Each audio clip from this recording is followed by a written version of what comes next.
como começar agora o nosso conteúdo exclusivo, né? Nós fechamos de manhã a questão do divórcio, foi bem intenso, eu recebi inúmeras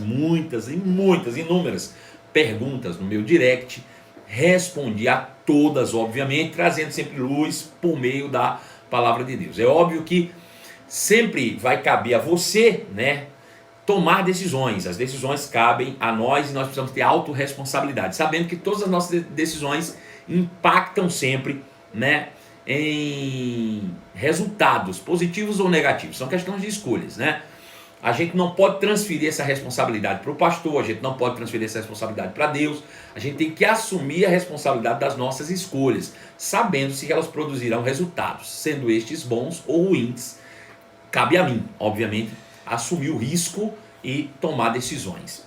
Agora, dentro desse aspecto, eu costumo dizer o seguinte, que casamento se salva antes de casar, né? Nós tiramos um dia, eu me lembro, para falar só sobre a solteirice, sobre aquelas pessoas que estão se preparando para o casamento, mas isso tem que ficar muito firme, muito firmado ainda para aqueles que ainda não casaram, ou para aqueles que infelizmente precisaram se separar e estão reconstruindo a sua vida de alguma maneira, né? Então, casamento você salva antes de casar, tá certo? Lembrando-se que o que sustenta um casamento é o amor ágape, o amor do tipo de Deus, o amor que tudo suporta, o amor que está lá descrito em 1 Coríntios capítulo 13.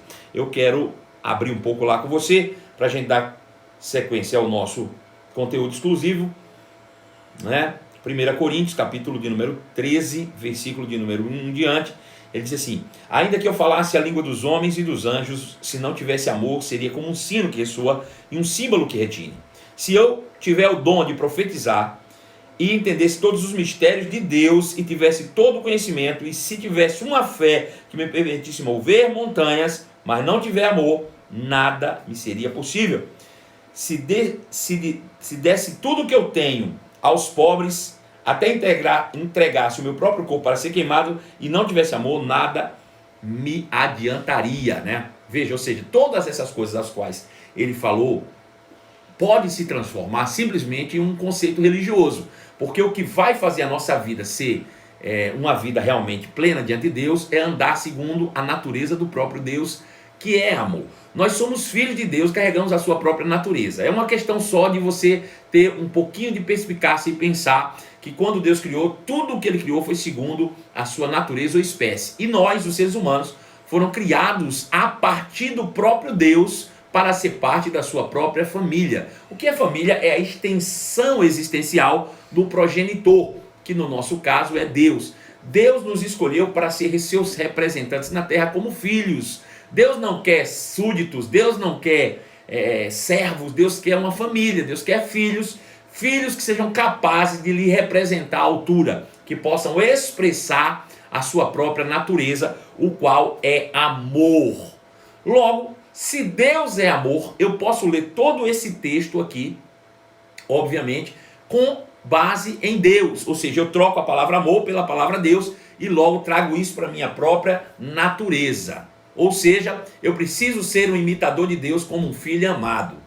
Eu preciso ser um imitador de Deus como um filho amado. Então, se eu preciso fazer aquilo que Deus faz, obviamente que tudo que eu leio aqui se refere à minha própria pessoa. Quando a Bíblia diz o amor é paciente e bondoso, eu troco amor por Deus. Deus é paciente e bondoso e eu preciso imitá-lo como um filho amado. Deus não é ciumento e eu preciso imitá-lo como um filho amado. Deus não é presunçoso, nem orgulhoso, nem grosseiro e eu preciso imitá-lo como um filho amado. Deus não exige que as coisas sejam à sua maneira. Deus não é irritável nem rancoroso. E eu preciso ser imitador como um filho amado. Deus não se alegra com injustiça, mas sim com a verdade. Deus nunca desiste, nunca perde a fé, sempre tem esperança e sempre se mantém firme. E eu preciso ser seu imitador como um filho amado.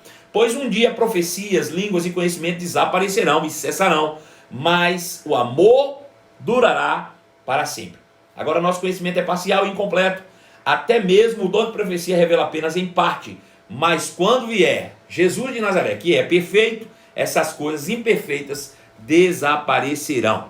Então veja, A gente precisa entender isso, que casamento se salva antes de casar. Então, se você não casou ainda, comece a atentar para essas coisas, né?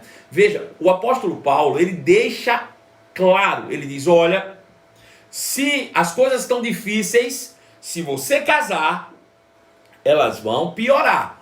Então, não entra naquela de dizer assim, eu sei que tem um monte de defeito, mas depois que casa melhora. Não, não, não. Depois que casa piora. Por quê? Porque se antes de casar já tem problema e defeito e as pessoas fazem de tudo para esconder os seus próprios defeitos, imagina quando você estiver casado e conhecer quem verdadeiramente é a pessoa que está do seu lado. Então a tendência é se multiplicar os problemas, né? Se alguém é grosseiro, se alguém é violento no namoro, pode ter certeza que isso vai atenuar ainda mais na vida relacional conjugal no casamento, né?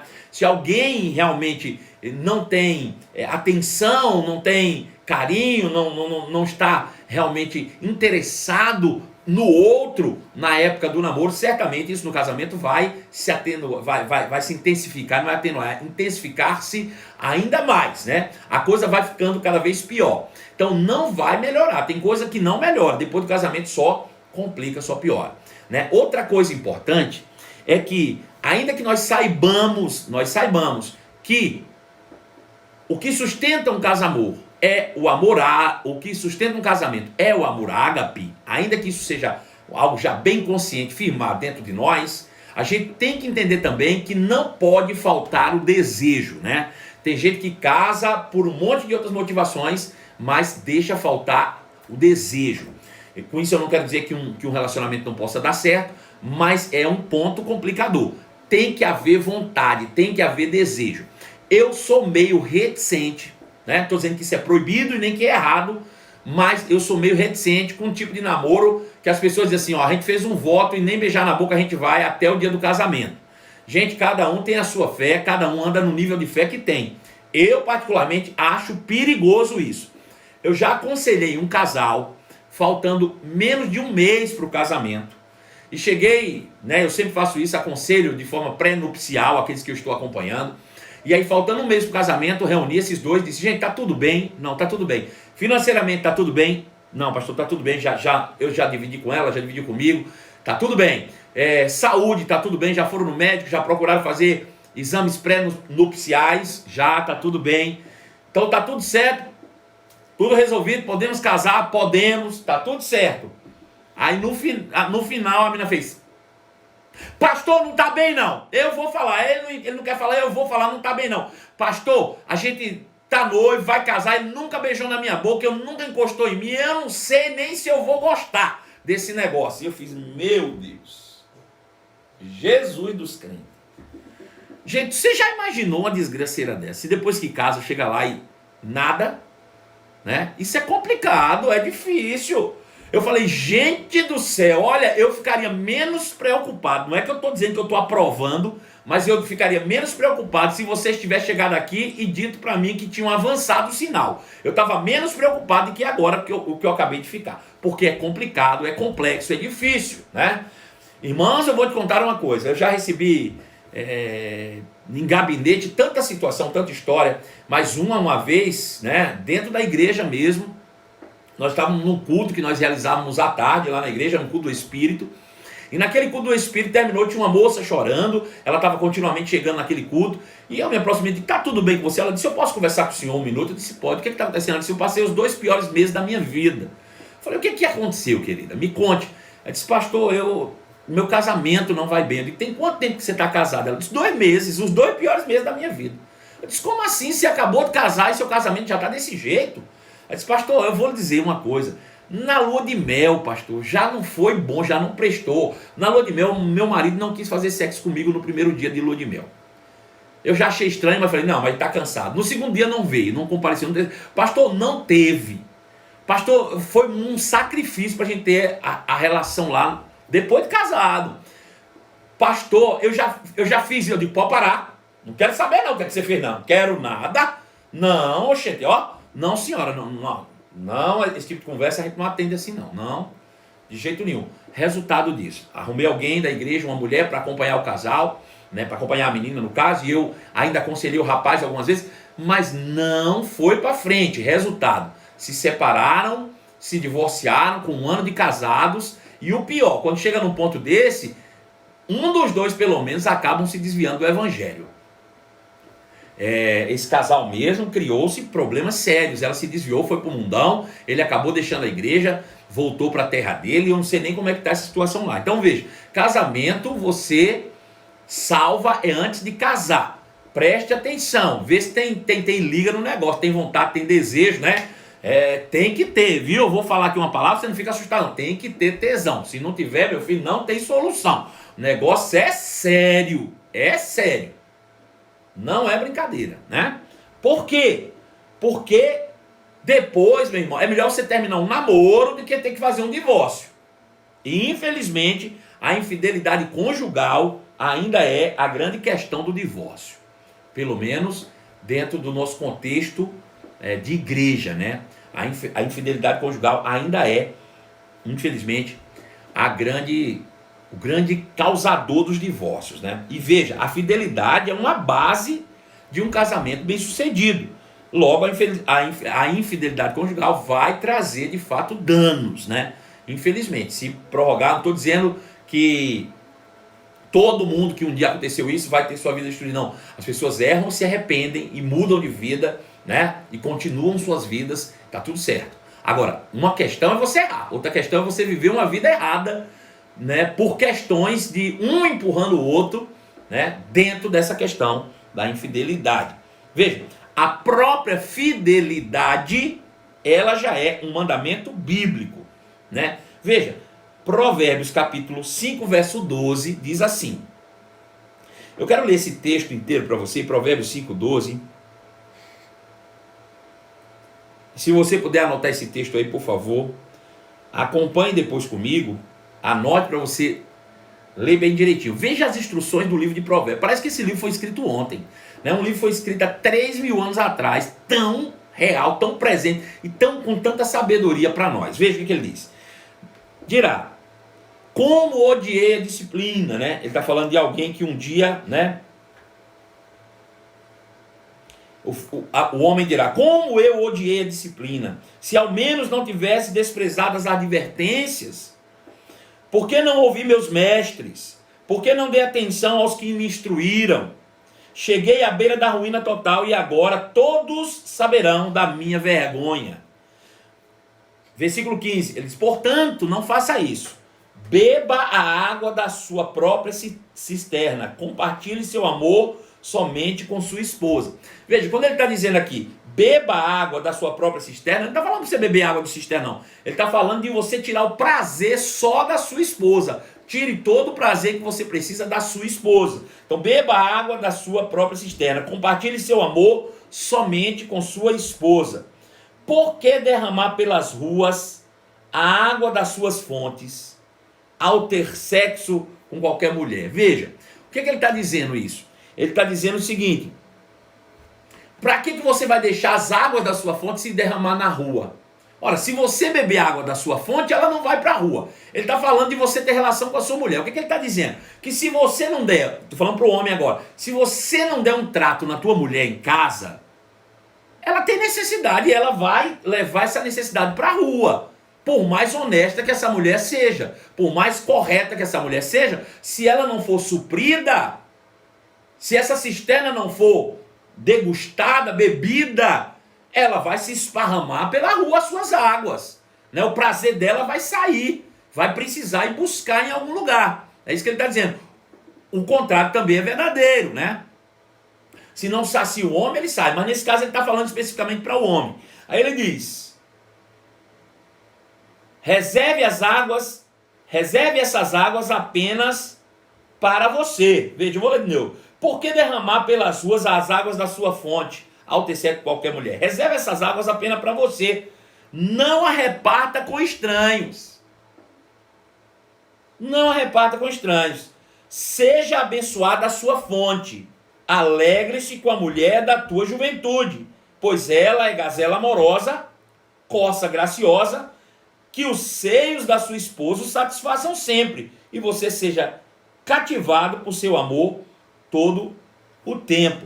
Então veja, se houver essa reciprocidade dentro do casamento de fidelidade, não vai haver espaço aberto para infidelidade, né? Então, é não deixar o marido com sede, é não deixar a mulher com sede. Mata ela de tanto beber água, mata ele de tanto beber água, para não ter que ir caçar cisterna de ninguém, tá entendendo? Esse é que é o grande mandamento. Mais uma, Mateus capítulo 15, verso 16, diz assim: pois do coração vêm maus pensamentos, homicídios, adultérios, moralidade sexual, roubo, mentiras e calúnias. São essas coisas que os contaminam. Comece a lavar as mãos, não contamina ninguém. Então veja que a contaminação vem de pensamentos, né? Se você deixar sua mente aberta, vai ficar pensando e maquinando como fazer essas coisas, né? Veja, Satanás vai trazer sugestões, mas você fica pensando nisso se quiser. Se não, pode deixar que essas coisas se esvaiam do seu pensamento, da sua mente, para que você não seja contaminado com isso. 1 Coríntios capítulo 6, verso 9. Vocês não sabem que os injustos não herdarão o reino de Deus? Não se enganem. Aqueles que se envolvem com imoralidade sexual, adoram ídolos, cometem adultérios, se entregam a práticas homossexuais, são ladrões, avarentos, as pessoas o exploram, os outros não herdarão o reino de Deus. Veja, as pessoas dizem: peraí, pastor, o senhor está dizendo que se alguém faz imoralidade sexual, pelo que Paulo está dizendo aqui, não vai para o céu, é isso? Não, não é isso não. Para o céu você até vai, sabe por quê? Porque o céu é pela fé, né? Você vai para o céu pela fé, você aceitou Jesus, você crê em Jesus, você vai para o céu. A questão é que você é crente, vai para o céu, mas vai viver uma vida de pecador aqui na terra, miserável. O que é herdar? Herdar é tomar posse de uma herança. A herança está disponível e você não vai tomar posse dessa herança por causa de um comportamento indevido. Entendeu? Não é que você não vai ser salvo. A salvação é pela fé, está disponível. Se você crê em Jesus, está tudo bem. A questão é quem vive uma vida desordenada não desfruta dos benefícios do reino de Deus aqui na terra. Veja, um deles é que Jesus disse que o Pai há de suprir cada uma das nossas necessidades. Mas Ele vai suprir se eu estiver andando segundo os princípios do reino. Eu preciso trazer o reino de Deus para a minha mente. Né? Buscar em primeiro lugar o reino de Deus é encontrar o reino de Deus por meio de pensamento e raciocínio lógico. Então, se a minha mente está cheia dessas coisas, né, de imoralidade sexual, de buscar ídolos, de todas essas coisas, como é que eu vou buscar o reino de Deus se a minha mente está cheia do mundo? Então você acaba não desfrutando, né? O que acontece? É crente, é salvo, mas vive uma vida miserável. É por isso que acontece, né? Pode ser acometido de todas as impurezas do mundo. Então, não vamos cair nessa bobagem, né? Por quê? Porque o casamento sempre foi visto como uma figura do relacionamento do homem com Deus. Ele é correlativo a isso. Ou seja, o casamento é parte fundamental, essencial do plano existencial da humanidade. Né? Deus, ao criar o homem, não fez uma igreja, não estabeleceu uma religião, não abriu uma empresa. Ao contrário, todas essas coisas são secundárias ao plano original. E o plano original é: deixará o homem pai e mãe, tornar-se-á e unir-se-á com sua esposa, tornando-se os dois uma só carne. A partir daí gera-se um núcleo familiar e aí se expande para que as outras coisas possam acontecer. Então, nós precisamos entender isso. Veja que Efésios capítulo 5, verso 25 diz assim: maridos, ame cada um a sua esposa, como Cristo amou a igreja e entregou por ela, a fim de torná-la santa, purificando ao lavar por meio da água pela palavra. Assim o fez para apresentá-la a si mesmo como igreja gloriosa, sem mancha, ruga ou qualquer outro defeito, mas santa e sem culpa. Da mesma forma, o marido deve amar a esposa como ao próprio corpo, pois o homem que ama a sua esposa, na verdade, ama a si mesmo. Ninguém odeia o próprio corpo, mas o alimenta, cuida dele, como Cristo cuida da igreja. E de nós que somos membros do seu corpo. Por isso o homem deixa pai e mãe, une-se a sua mulher e os dois se tornam uma só carne. Esse é um grande mistério, mas ilustra a união entre Cristo e a igreja. Veja, o que Jesus usa, né? O que Jesus usa para exemplificar a sua unidade com a igreja é o casamento. Se o casamento não é segundo a palavra, não tem nem como ter exemplo, né? Porque já que ele usa exatamente o casamento para ilustrar a união de Cristo e a igreja, o casamento é algo realmente muito importante e muito sério para Deus, né? Então, a infidelidade conjugal em todas as suas facetas, Na nova aliança vai muito além da prática simplesmente, né? Veja, em Mateus capítulo 5, verso 27, diz assim, Mateus capítulo 5, verso 27. Preste bem atenção nesse texto, eu vou ler com calma. Vocês ouviram o que foi dito, não cometam adultério. Eu, porém, lhes digo, que quem olhar para uma mulher com cobiça, já cometeu adultério com ela em seu coração. Veja, se olhar para uma mulher com cobiça, de certa forma, já cometeu adultério com ela no seu coração. Aí nesse contexto ele diz, bom, se o olho direito te leva a pecar, arranque e o jogue fora. É melhor perder uma parte do corpo que ser todo ele lançado no inferno. E se tua mão direita o leva a pecar, corte e jogue fora. É melhor perder a mão, né, uma parte do corpo, do que ser todo lançado no inferno. Veja que coisa curiosa. Por que Jesus escolheu logo o olho e a mão? Ele disse, olha, eu te digo que não é só a questão da prática, não. É se você olhar e cobiçar, qual é o seu próximo ato? É usar a mão, né? E serve para o homem também, ou para a mulher também, né? Obviamente. Para quem é destro é a outra mão, né? Jesus falou, aliás, para quem é canhoto é a outra mão, para quem é destro é a mão direita. Então, dentro desse aspecto, ele está falando, no contexto aqui, exatamente dessa questão. É porque você não apenas olha, quando cobiça, você vai acabar sendo levado para porneia ou para práticas ilícitas, como a masturbação. Então, ele diz, é melhor você arrancar o olho e ficar maneta de que você entrar nesse tipo de prática, né? Porque Deus, de fato, ele nos chama para viver uma nova aliança em amor. Romanos 6,13 diz assim, não deixem que nenhuma parte do seu corpo se torne instrumento do mal, para servir ao pecado, mas em vez disso, entregue-se inteiramente a Deus, pois vocês estavam mortos e agora têm vida. Portanto, ofereça seu corpo como instrumento para fazer o que é certo, para a glória de Deus. Então não use seu corpo como instrumento de pecado. É a instrução que o apóstolo Paulo dá.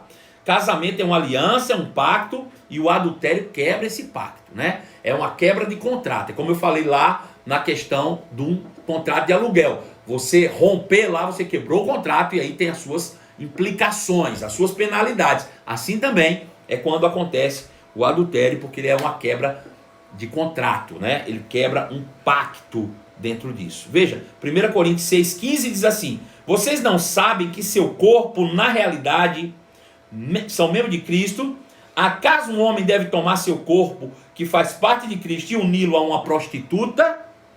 De maneira nenhuma. E vocês não sabem que se um homem se une a uma prostituta, ele se torna um corpo com ela? Pois as escrituras dizem, os dois se tornam uma só carne. Então veja, mas a pessoa que se une ao Senhor, tem com ele uma união de espírito. Então a relação sexual é o ato, de fato, de unir-se com o outro em uma só carne. E esse é um ato de celebração de um casamento. Agora, assim como nós vimos hoje pela manhã que existem concessões, né, bíblicas para uma separação, Deus continua ainda odiando o divórcio, né? Deus odeia o divórcio. E dentro desse aspecto, existe, obviamente, toda a possibilidade de restauração. Agora, essa restauração tem que partir das partes. Das partes. Eu vou dar exemplos aqui. Veja, se alguém está casado com alguém lá e uma das partes cometeu um adultério, que seja, né? Existe como restaurar isso? Existe. Existe. Quais são os passos? Primeiro, é que a pessoa que cometeu foi reconhecida e pega no flagrante adultério ou no adultério em si, ela possa se arrepender. E para que ela possa se arrepender, ela tem que pedir perdão. E, segundo ponto, é que a outra pessoa que foi defraudada nessa relação e que agora tem o direito bíblico de não querer continuar casado com aquele, decidir dar uma chance e perdoar essa pessoa. E aí existe possibilidade de completa recuperação desse casamento, dessa família. Veja, existem casos que são específicos, que eu vou falar aqui, pode parecer que é bobagem, mas não é. Uma pessoa saiu, cometeu adultério. Aí a outra que ficou diz, não, mas eu perdoo, não tem problema, eu quero construir. Mas você já perguntou se a outra pessoa quer se arrepender? Né? Você não pode perdoar quem não se arrepende. E é isso que eu já vi algumas pessoas. As pessoas ficam tão presas em algum relacionamento que antes mesmo da outra tomar uma reação de arrependimento e voltar, elas já estão dizendo, não, mas acontece o que acontecer, eu perdoo. Veja, não tem como você perdoar quem não reconhece o próprio erro. Não tem como se perdoar quem não reconhece o próprio erro. Primeiro, a pessoa tem que reconhecer que errou. Quem errou? Então, uma vez que ela reconheceu, ela precisa voltar e pedir perdão. Imagina, alguém cometeu um crime contra um parente seu, aí você diz, não, mas eu o perdoo. Bom, você só o perdoa se ele estiver arrependido. Se ele não estiver arrependido, não tem como você perdoar. Porque se o cara não assume que errou, não tem como você exercer perdão como quem não errou. Se fosse assim, Deus tinha perdoado Adão no Éden. Por que ele não perdoou Adão no Éden? Porque Adão nunca assumiu a culpa. Quando Deus chegou, Adão, você comeu? Ele só tinha duas respostas, irmão. Quando Deus perguntou para Adão, Adão, você comeu da árvore que eu te ordenara não comesse? Ele só podia dizer, sim, Senhor, comi. Não, Senhor, não comi. Ponto final. Se ele dissesse não comi, estava mentindo. Se ele dissesse sim, Senhor, comi, estava assumindo. Você está arrependido? Sim, Senhor, estou arrependido. Estou muito arrependido, quero voltar. Talvez houvesse uma forma de Deus perdoá-lo, porque Deus é o Deus de toda a graça. O problema é que quando Deus chega para ele e diz, Adão, você comeu da árvore que eu te ordenara não comesse, ele só tinha duas respostas e ele acabou arrumando uma terceira. Ele disse, a mulher que tu me deste por esposa foi quem me deu e eu comi. Ou seja, a culpa não foi minha. Bom, se a culpa não foi tua, se tu não assumiu o pecado, não tem como eu te perdoar. Deus não pôde perdoar a humanidade porque Adão nunca assumiu o pecado. Sabe quando foi que Deus pôde, de fato, perdoar a humanidade? Quando alguém assumiu o pecado. Quem foi? Jesus. Quando Jesus chega lá, mesmo sem ter tido pecado, ele assume o pecado, Deus diz, agora eu posso exercer perdão. Então perceba, não tem essa história de você, eu perdoei quem me traiu, se quem te traiu nunca te pediu perdão. Nunca se arrependeu do ato. Né? Não tem essa possibilidade. Então, vamos entender isso. Para que haja uma reconciliação, precisa haver arrependimento de um lado e perdão do outro. Primeiro o arrependimento, para depois o perdão. Né? Então, primeiro um se arrepende, para depois o outro perdoar. Então, a Bíblia nos ensina a perdoar. Lucas capítulo 6, verso 32 diz assim. Lucas 6, 32. Se vocês amam apenas aquele que os amam, que mérito tem? Até os pecadores amam aqueles a quem os amam.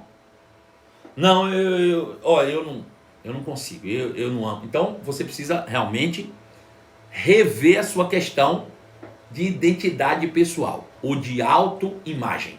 Porque você foi criado em imagem de Deus. Se Deus te perdoa, é passivo de você perdoar qualquer pessoa em qualquer circunstância. Se a Bíblia diz que nós devemos amar os nossos inimigos, que dirá os nossos parceiros, os nossos irmãos em Cristo, os nossos cônjuges, né? A gente precisa. Lógico que você tem a prerrogativa bíblica de não querer continuar com essa pessoa, mas você é completamente capaz de perdoar. Efésios capítulo 4, verso 32, diz assim, Efésios 4, 32. Em vez disso, sejam bondosos e tenham compaixão uns dos outros, perdoando-se como Deus os perdoou em Cristo. Então, a compaixão precisa existir e a misericórdia também. Colossenses 3, 13. Sejam compreensivos uns com os outros e perdoem quem os ofender. Lembre-se que o Senhor os perdoou, de modo que vocês também devem perdoar. Veja, a instrução de Paulo é, você só vai perdoar se você ficar constantemente com a lembrança do que você foi perdoado. Né? Se você esquecer a obra de Jesus, na sua carne você não perdoa ninguém. Mas se você estiver constantemente conectado com a obra de Cristo, lembrando o que Deus primeiro te perdoou, então você é capaz de perdoar qualquer um. Efésios capítulo 5, nós já lemos, diz assim, portanto, como filhos amados de Deus, imitem-no em tudo o que fizerem. Veja, se Deus nos amou quando nós éramos pecadores, nós temos total condição de imitá-lo, perdoando a quem também nos ofendeu. É possível e é bíblico, você carrega dentro de você a própria natureza de Deus. Se Deus pode te perdoar, você pode perdoar qualquer um. Né? Você não perdoa se não quiser. Então veja, o perdão não se fundamenta no merecimento, e sim na misericórdia. Isso é interessante. Porque tem gente assim, pastor, eu até perdoaria, mas ele não merece. Não, ele não está merecendo o meu perdão. Deixa eu te dizer uma coisa. Se ele merecesse, não era perdão, né? Só é perdão porque não há mérito, não há merecimento. Não é? É lógico que você vai ponderar na balança, né? Às vezes alguém errou e alguém está vivendo uma vida completamente errada. É distinto, é diferente. Eu me lembro de um casal, por exemplo, que me procurou uma vez e ela disse: ó, pastor, nós estamos com problema, dificuldade no casamento. Eu disse: qual é a dificuldade? Não, porque há um tempo atrás eu descobri uma traição do meu marido, ele estava me traindo com a mulher do meu trabalho, assim, assim, assim. E aí eu o perdoei. Ele se arrependeu, eu perdoei. Mas depois de um tempo eu descobri que ele estava de novo com ela. E eu digo: e agora? Ele disse: pronto, ele continua com ela. E ele disse que não se decide, que me ama, mas ama ela, não está se decidindo. Eu disse: poxa, pelo amor de Deus, você já virou safadeza, pô. Aí já não dá, isso aí já é cachorrada, né? Falei: olha, minha filha, ele já te deu indícios do que ele vai fazer. Se você está aceitando essa condição, ele não vai terminar isso nunca. Ele vai ficar com esse negócio aí enrolando para a vida inteira. Mas não, mas eu gosto dele, eu quero perdoar. Eu digo: não, é o direito seu, você vai fazer o que você quiser. Agora você já sabe que ele está dando indício disso. Sabe o que aconteceu? Ele engravidou a outra. E depois ainda veio me perguntar o que é que achava, se deveria continuar ou não. Eu disse: pelo amor de Deus. Aí ela tomou juízo, graças a Deus, separou-se dele. Ele assumiu a vida dele para lá com a outra, né?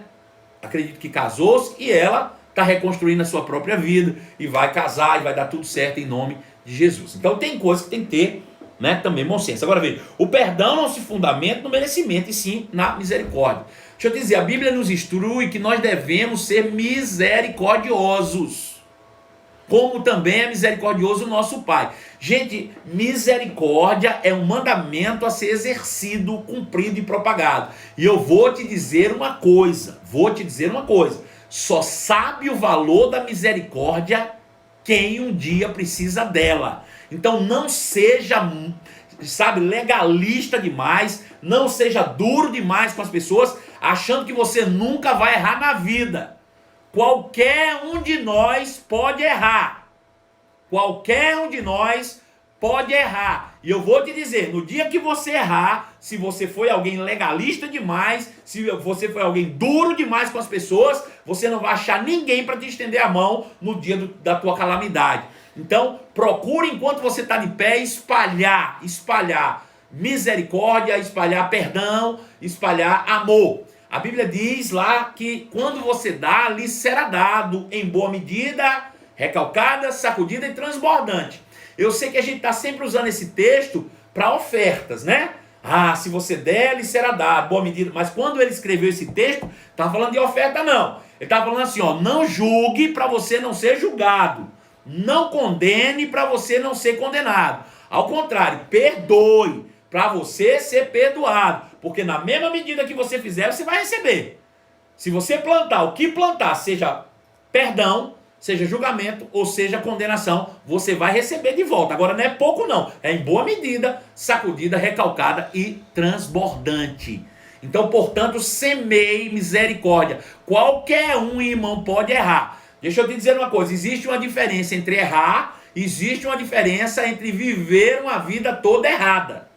Então veja que são duas coisas distintas, né? Qualquer um de nós, irmãos, deixa eu te dizer uma coisa, não adianta nem fazer cara de santo e piedade, porque o diabo, ele tenta todo mundo. Sabe aquela senhorinha lá de 70 anos que você julga que ela é uma santa de Deus? É tentada todo dia, igual todo mundo, igual a eu, igual a você.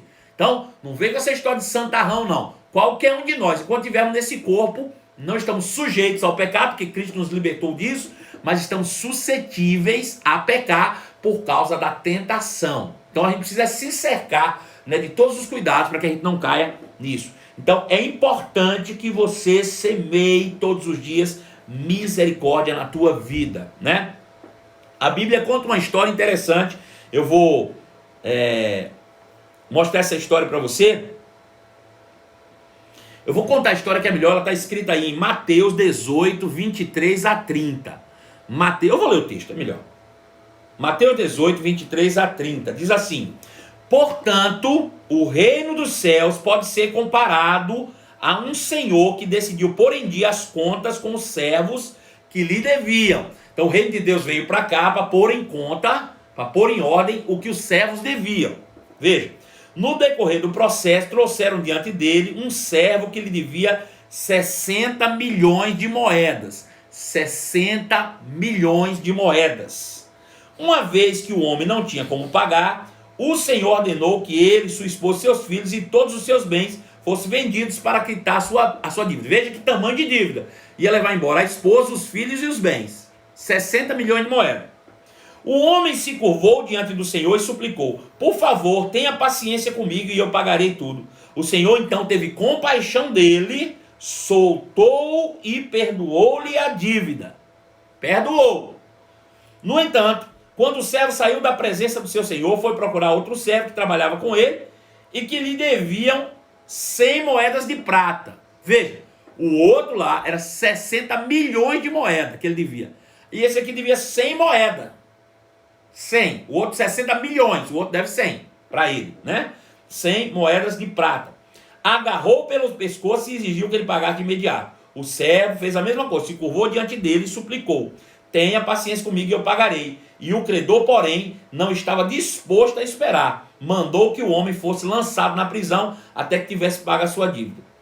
Quando os outros servos, companheiros dele, viram isso, ficaram muito tristes.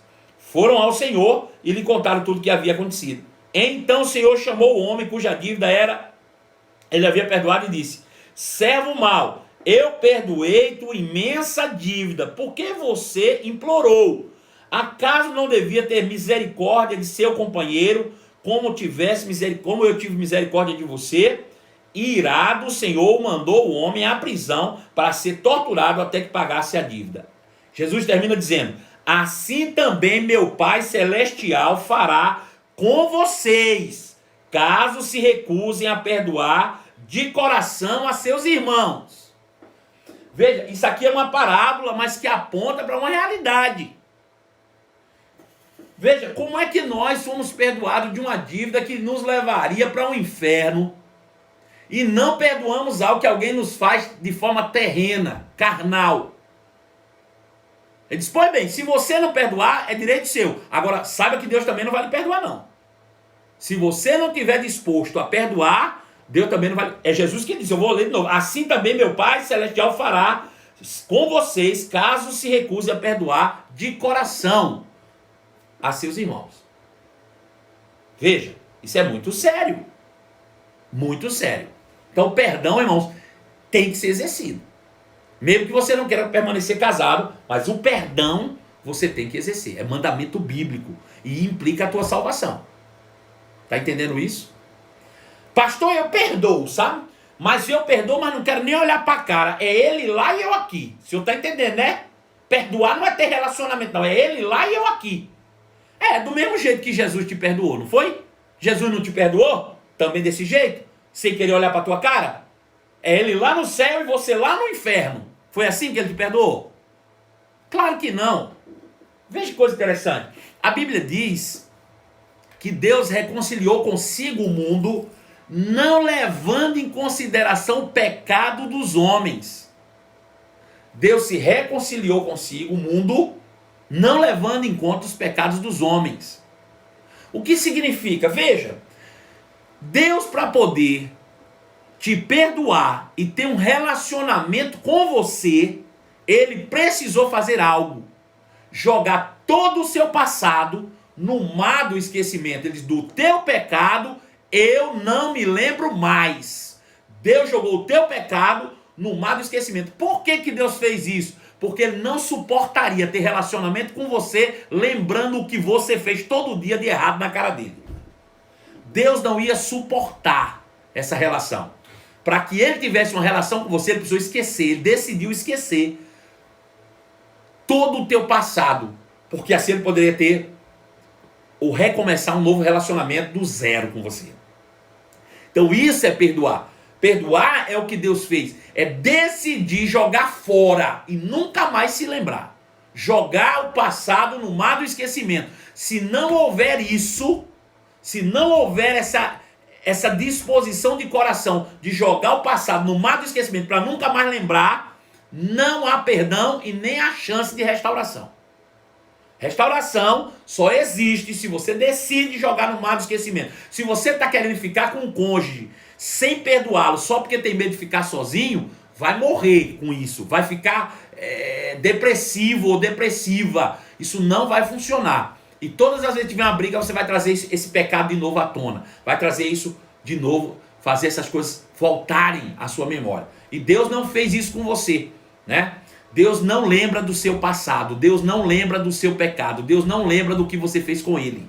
Ele decidiu jogar no mar do esquecimento, porque te perdoou. Quando se perdoa, se joga no mar do esquecimento. Não pode, de forma nenhuma, voltar atrás.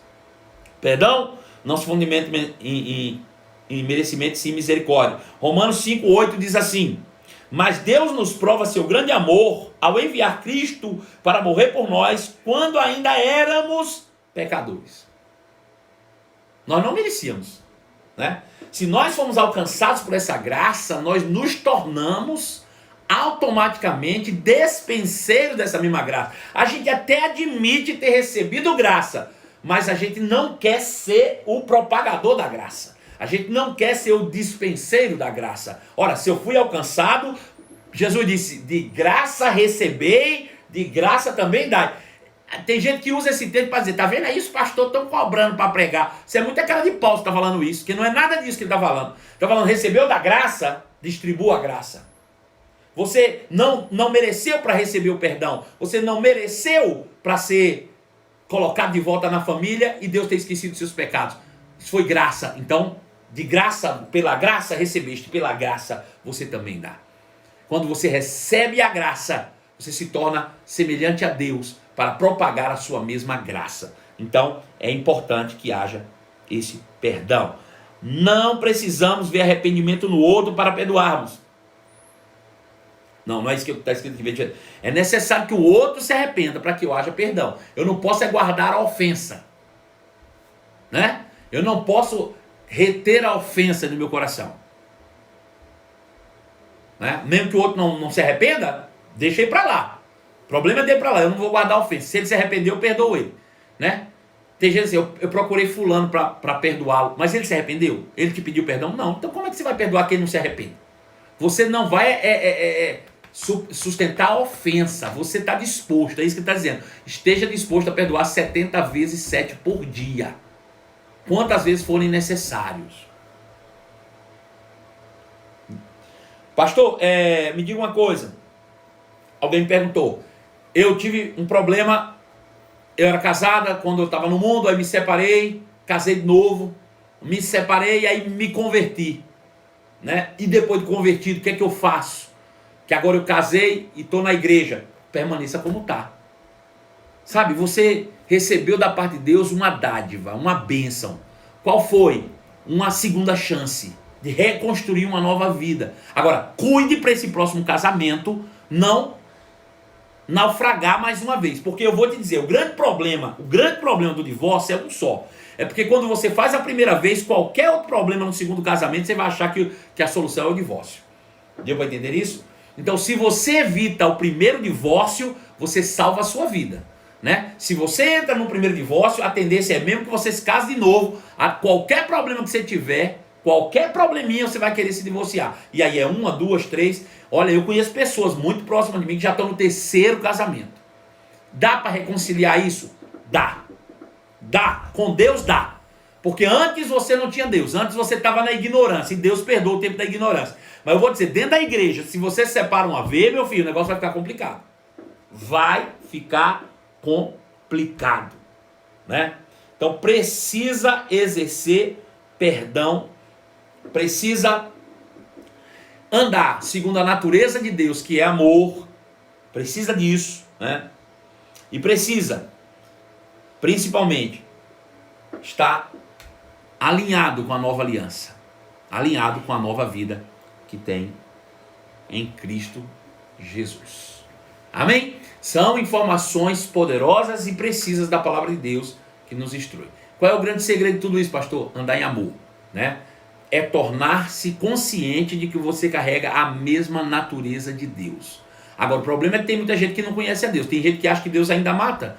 Tem gente que ainda acha que Deus mata, isso quer dizer, né? Bom, se você acha que Deus mata, se você acha que Deus castiga, você vai ser igualzinho. Você vai querer matar o seu cônjuge quando ele errar com você, você vai querer castigá-lo, né? Mas Deus é amor.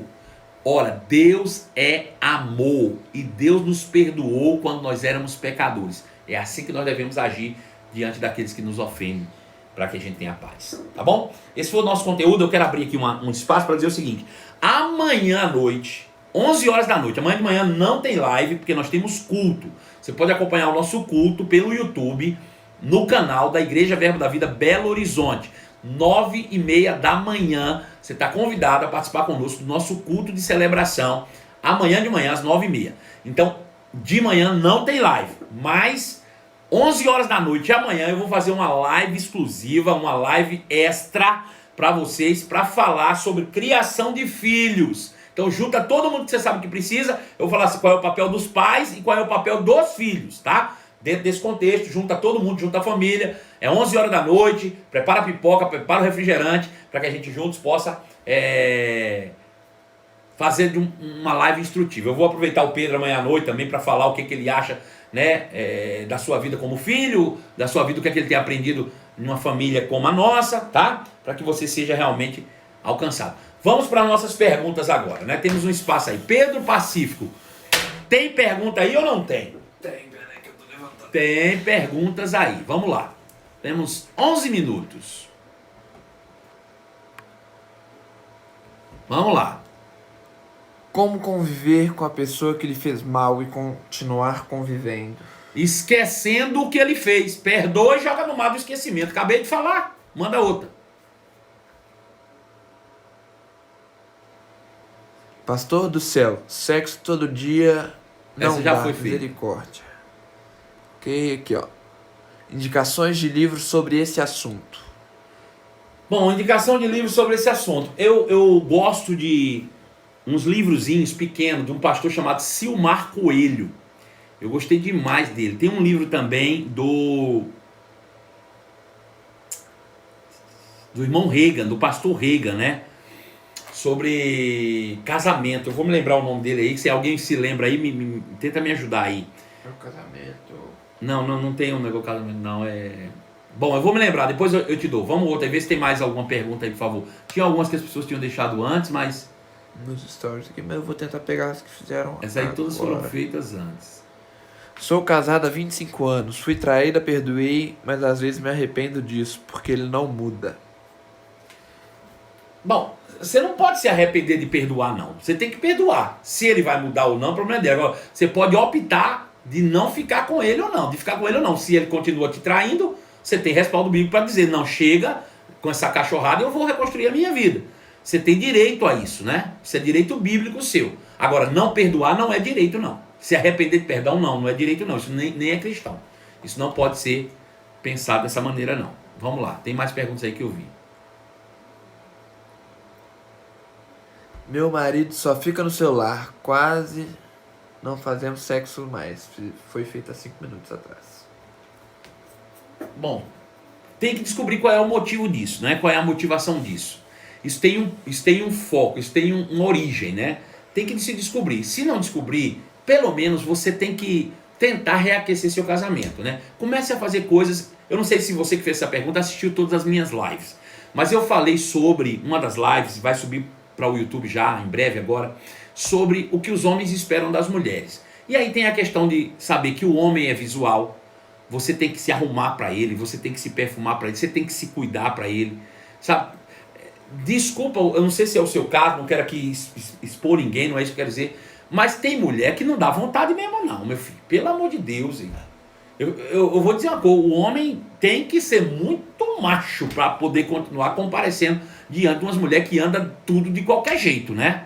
É complicado. Então, se cuida de você direitinho e tenta fazer a coisa acontecer. O homem é meio, né, difícil de não querer. Agora, pode ver também com ele, tenta conversar numa boa, pode ser que ele esteja passando por algum problema, seja psicológico, seja de ordem de ereção, seja de ejaculação precoce. Isso tudo vai deixando o homem triste para baixo, ele vai entrando num processo depressivo, né, com problema realmente de autoestima aí, psicológico, que pode levar ele a fugir do sexo por vergonha. Então todas essas coisas têm que ser analisadas, né, e se forem realmente encontrados esses problemas, precisa buscar uma ajuda profissional, uma ajuda médica, né, para que haja realmente uma restauração isso aí. Vamos lá, mais uma.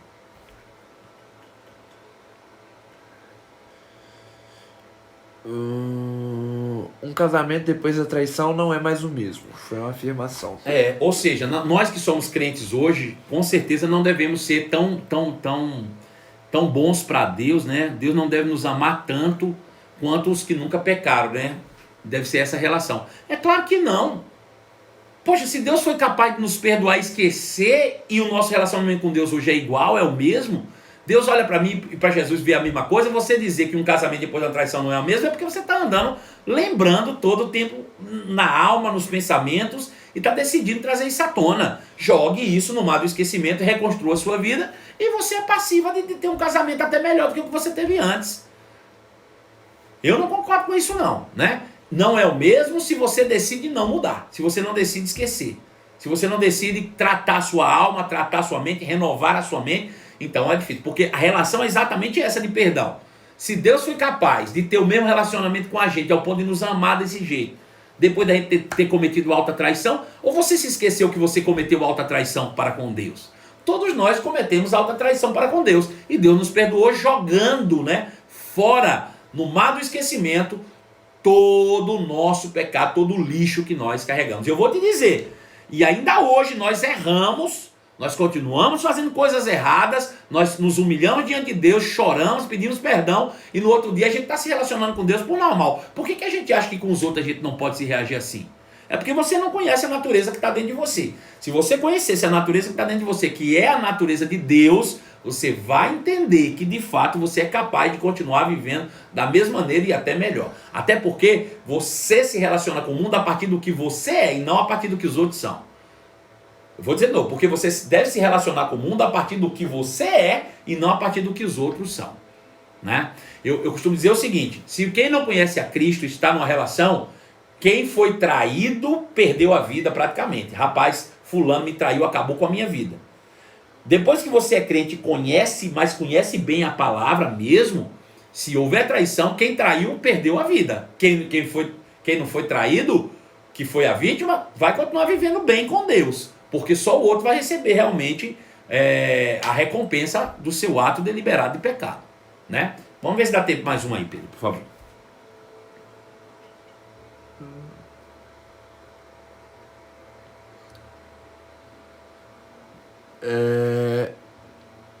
Fui abusada sexualmente toda a minha infância pelo meu pai. Hoje tenho muitos problemas na questão de sexo. Imagino, isso tem que ser tratado, viu? Olha, essa questão do abuso é algo realmente muito sério. As pessoas têm relatado problemas, dificuldades nessa área sexual motivadas por abuso. Agora, tudo isso tem tratamento. O melhor deles é você entender a justiça de Deus. No dia que você entender a justiça de Deus e que Deus é seu pai, aí acabou. Aí nada vai te parar mais não. Você vai pegar tudo isso e jogar fora, né? Você vai construir uma nova identidade em Cristo. E isso vai libertar você. Bom, se você acredita que um psicólogo pode ajudar, eu também acredito. Você pode tomar um psicólogo, um psiquiatra, para lhe ajudar nesse processo de recuperação da sua autoestima, da valorização da sua sexualidade. Tudo isso vai levantar você. Mas eu ainda te digo, a palavra de Deus tem mais poder do que qualquer tipo de tratamento que você buscar. E entender. Justiça de Deus é uma arma poderosa contra qualquer investida do diabo. Qualquer investida do diabo, né? Vamos ver se tem mais algum aí. Vamos para a última já. A últimazinha.